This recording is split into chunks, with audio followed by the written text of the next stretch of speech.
আসসালামু আলাইকুম, সবাই কেমন আছেন?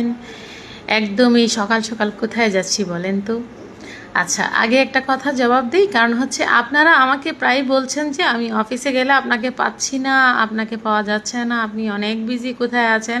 আসলে আমাদের বেশ কিছু আবুধাবির কাস্টমার ছিল যাদের আর বা ব্লক করে দিয়েছে এবং তাদের পাসপোর্টও তাদের কাছে ছিল না। তো আবুধাবির ভিসা যখন আপনার ব্লক হয়ে যায় কিংবা পাসপোর্ট থাকে না, সেই ক্ষেত্রে ট্রাভেল পাস বানানো অনেক মুশকিল হয়ে যায়।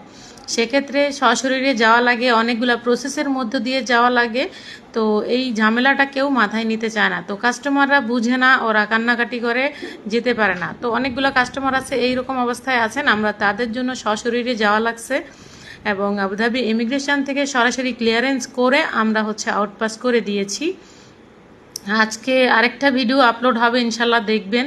আমরা আরও একজনকে সফলভাবে দেশে পাঠাচ্ছি, টিকিটও হয়ে গেছে, আজকে রাত্রে ফ্লাইট, ওর ভিডিও আসবে ইনশাল্লাহ।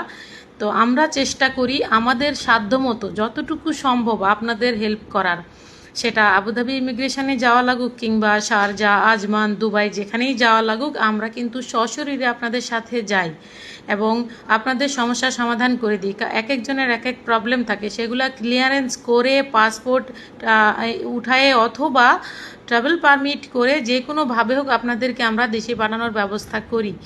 এর কারণ হচ্ছে সুলতানা টাইপিং সবসময় বিশ্বস্ততার সাথে আপনাদের কাজগুলি করে দেওয়ার একটা অনন্য নাম। আপনারা জানেন যে বিশ্বাসের অন্য নাম কিন্তু সুলতানা টাইপিং। দুবাইতে যদি 1000 টাইপিং থাকে, আলহামদুলিল্লাহ আপনাদের দোয়ার বরকতে এবং আপনাদের সাহায্যের কারণে আমাকে সবাই ট্রাস্ট করে।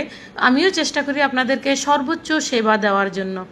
যাদের আউটপাস লাগবে, পাসপোর্ট থাক না থাক, যে কোনো প্রবলেম সরাসরি অফিস ভিজিট করবেন, ইনশাল্লাহ আমি করে দেব। ধন্যবাদ।